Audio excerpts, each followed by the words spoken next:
Oops. Okay, Tanner McNally doing a satellite inspection or a satellite drone inspection on 1509. Double check that's correct. Yep, we're at 1509. So first thing I want to stop on is here in a second. We'll get a little bit better view of this. As you can see, we got some wind damage over here. Shingles ripped out. What I want to focus on with this place here, we'll see a little bit better angle right there. Okay, sorry, got interrupted there for a second. Back to kind of going over the damage right here. Looking down, we can see it again. We can see, let me pause this for a second. We can see a couple more missing tabs over here, kind of consistent throughout the roof is what I'm seeing. Wind damage doesn't have to be full missing shingles like this. Wind damage can be seen in singular issues such as missing dragon's teeth on top of architectural shingles or something along those lines. He's kind of showing off. We got a little bit of mold over here. This shingle right here. So once we get a good view of it, kind of pause for a second. So I am somewhere between 95 and 99% sure these are certainteed horizon shingles. These shingles were, I think, manufactured in between 1995 and 2009-ish, after they were recalled. Because of that, if you have so much as one missing shingle on a roof with Montana's matching case law and line of sight rules, because you can see this house from multiple sides, the insurance company legally has to pay to replace the entire roof. So I'll go over that more in an email with you, but that's the biggest thing I've noticed thus far in the inspection is the kind of shingle and the wind damage you have throughout the roof. Up here on the ridge, you've got shingles that were cut across and wrapped over the top of the ridge. I don't think anyone's favorite installation system, but that's what they decided to do. Over here on the chimney, you've got some old chimney flashing. We need to remove all of this chimney flashing throughout the roof, cut new ringlets in, new metal counter, and new step shingles all the way around. Of course, these can vents, these RV49s, these are plastic. They might be metal, but they look pretty plasticky to me. Either way, we'd remove these past the sheathing right there and then run continuous ridge vent across the top.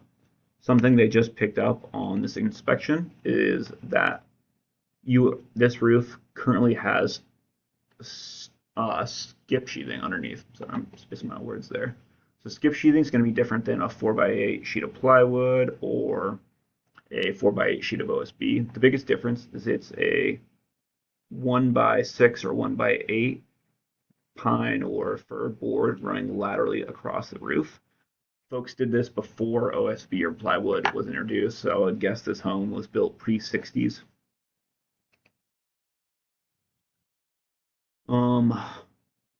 The downside of skip sheathing is when you have a skip sheath roof is we cannot install architectural shingles over the top of it and meet manufacturer's specifications. So every single shingle manufacturer requires a solidly sheathed deck.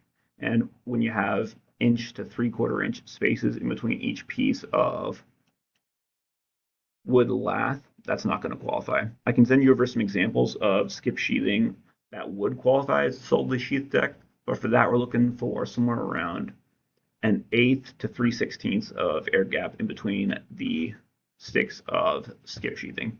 Whereas in your place, you're sitting around closer to a 1/2, 3/4 in between each individual run. Okay, sorry, I got interrupted by another phone call. Tanner restarting roof inspection here. So including the estimate, we'll also replace all this flashing, re-caulk around these rain colors, and of course all the flashings throughout the roof will be replaced, including all the drip edge around the eaves and rakes, of course.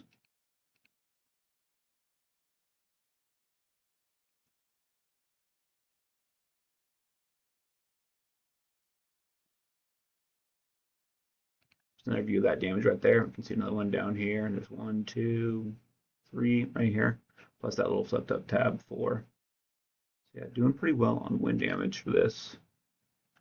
I've gotten roofs, big roofs, fully covered with as little as 1 shingle missing. So it's not really about the area or the number for discontinued shingles like this. It's the fact that they are discontinued.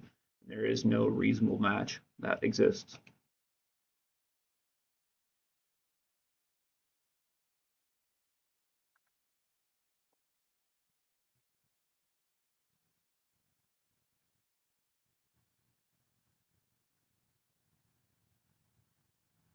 So if you do that counter flashing, like I said, we changed this whole system up. I don't love these embedded flashings, so they tuck underneath just like this.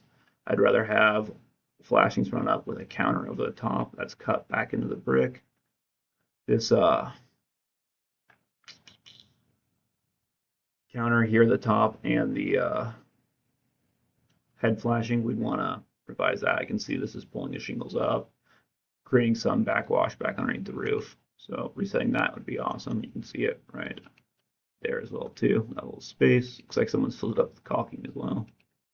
Yeah, you can see they've caulked the heck out of it, and there's that big space. So we'd reset that.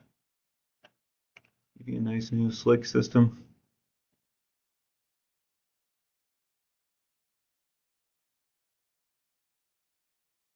You can see kind of same issues over here where we've got that big space. They've got a little bleeder shingle in there. Just some stuff I'd like to do differently. You can see the same thing with the counter and the step flashings over here. These must have been recycled from a earlier shake roof where we had much thicker, wood shakes in here versus the much thinner asphalt shingles. That's why they would stand up higher. So it'd be nice to just reset this back to a standard asphalt shingle elevation.